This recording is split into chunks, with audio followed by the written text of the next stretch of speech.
Businessworks. Today we are at the PGH Outpatient Department, Family and Community Medicine, and we are going to interview Mr. Lee Garcia, a medical student of UP Manila, class of 2012. He was an exchange student during the ASEAN-Japan exchange student program last 2004. So let's get to know him better and let's learn from him. Let's go inside. Given your experience in Japan really, as an exchange student and even at present with your dealings with Japanese students here in the Philippines, how can you differentiate Japan and Philippines?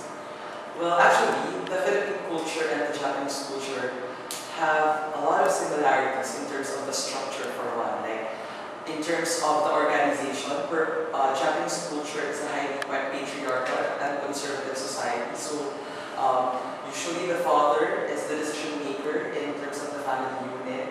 And even in a lot of gender differences, well, I do agree that the Philippines is starting to be liberalized in gender, but to a certain extent, the Japanese culture still sees a preponderance on the male gender in terms of positions.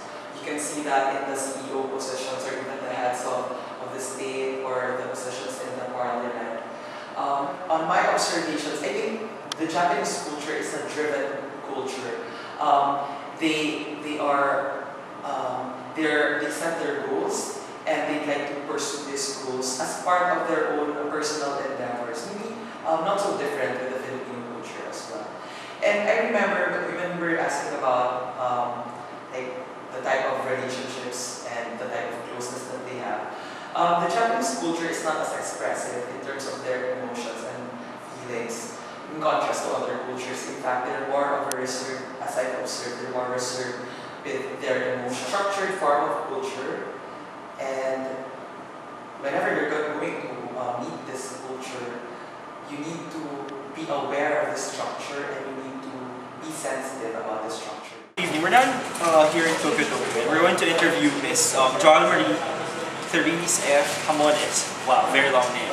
In short, Zara. She was an exchange student to Japan, a year pro last 2004. So good evening po. Evening. Konbanwa. Thank you so much for konbanwa. Thank you so much for your time. My pleasure.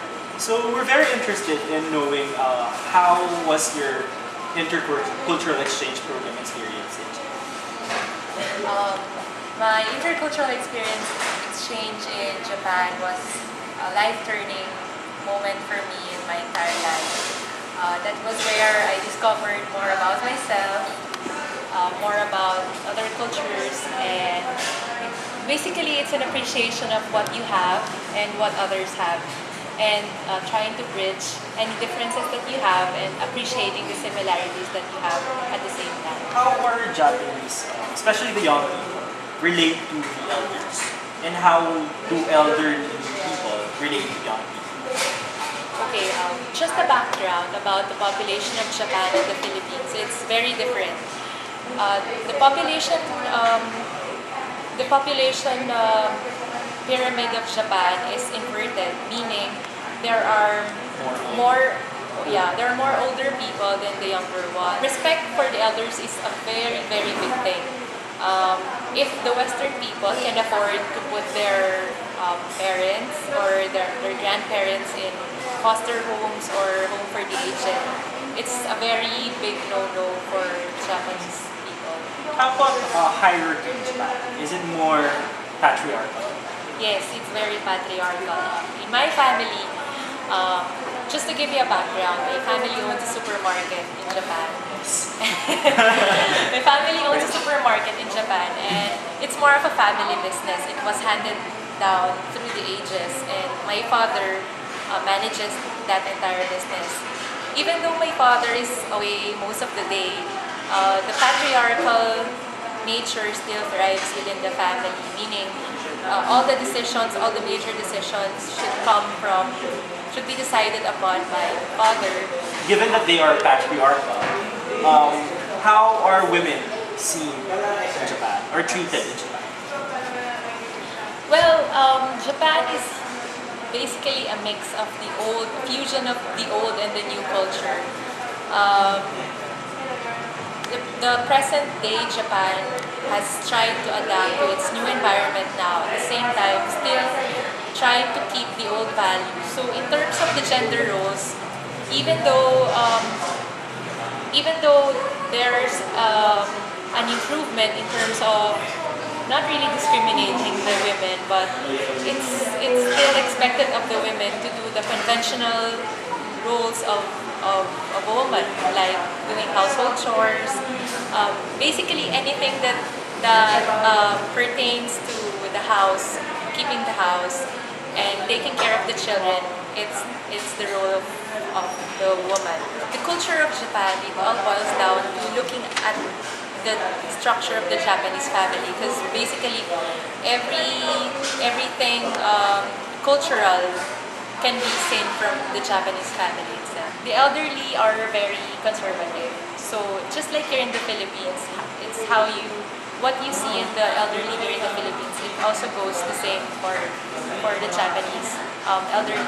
Are the Japanese people more of individualistic, or are they more of they prefer collectivism?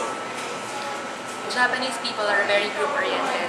They are very collective. They would like to be identified with a certain group. If you're in Japan, you should really try your best to try to penetrate that invisible barrier that I was talking about, because they are very group oriented. You share to us your experience about Japanese time management.